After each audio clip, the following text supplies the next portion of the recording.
大家好，接上集内容，我们继续讲下集。本内容其实可以讲清楚你现在的困惑，如果你玩累了、玩反了，想换个玩法，剩下的只需要你恢复自己的记忆就好了。上集我们说到了宇宙万有源头创造出小观看者，并抹去了他的记忆，并通过他去体验这一切。这次伟大的观看者想象出了许许多多渺小的观看者，并把它们撒满了整个虚拟游乐场，然后他抹去他们的记忆，并在他们脑袋周围绑上障碍物，使他们无法记得自己实际上是谁，或者知晓实际发生的事情。那部分记忆现在成了可怕的黑洞，使渺小的观看者们因恐惧而无法直视，只能瑟瑟发抖并逃避。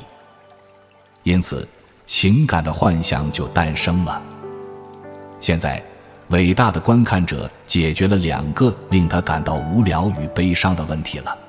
其中一个带给伟大的观看者无聊与悲伤的问题，是他的绝对的尽善尽美。对于伟大的观看者来说，所有的事情都必定是完全合情合理的。1+1肯定一直等于2，1+1永远不可能等于3，33或者一个苹果。但对于渺小的观看者们来说，就是另一码事了。伟大的观看者是绝对尽善尽美的，没办法带给虚拟游乐场任何瑕疵，但是它可以使渺小的观看者们带着缺陷去观察它。被看到的事物没有办法有瑕疵，但渺小的观看者们的眼睛却可以。1+1肯定等于2，但伟大的观看者可以左右渺小的观看者们，并使他们感到困惑，让他们相信答案是3，33或者一个苹果。当然了，渺小的观看者们其实是和伟大的观看者一样的纯粹知觉，但由于他们是由想象虚构出来的，他们的知觉有可能会被扭歪、曲解、迷惑、愚弄，因此荒谬的幻象就诞生了。另一个带给伟大的观看者无聊与悲伤的问题，是他绝对的无穷无限。他洞察一切，知晓一切，他就是这一切的一切，因此他永远不会感到惊讶与欣喜。但对于渺小的观看者们来说，就是另一码事了。伟大的观看者没有办法受到限制，但渺小的观看者们却可以。他们有开始、其中的过程和结束，他们可以身处这里而非那里，在当下而非将来的某时，是这个而非那个。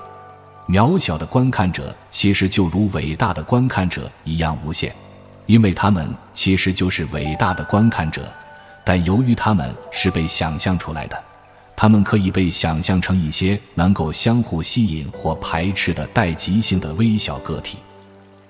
因此和谐与冲突的幻象便诞生了。那么现在有许许多多渺小的观看者在伟大的观看者的虚拟游乐场里面玩耍，每个都进行着各自的探险，即便他们全都不知道，其实他们就是伟大的观看者的微服私访者，所以他们所有人的经历就是他的经历。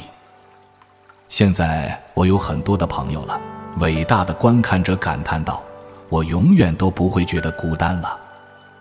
因此关系的幻象便诞生了。伟大的观看者犹如拥有着一部上一个频道能同时观看的绝妙电视，而他又能在每一部戏里面当主角，体验着所有的戏剧、闹剧、喜剧和悲剧。他能够体会到自身所不具备的诸如无厘头、荒谬、明智、愚蠢、疯狂、机敏等所有美妙的感觉。好开心啊！伟大的观看者大喊道，现在开始我永远都不会感到无聊了。现在我可以大笑、唱歌、跳舞和玩耍。我可以做出英雄的、懦弱的、仁慈的、残暴的事。我可以创造、繁衍、协作，甚至犯错。我可以去相信聪明的谎言和愚蠢的真理。我可以是谬误的、无知的、恐惧的和卑鄙的。我可以做恶棍和英雄，疯子和圣人，罪犯和受害者，以及农民和国王。我可以创造宏伟的城市，再把它们碾成粉末。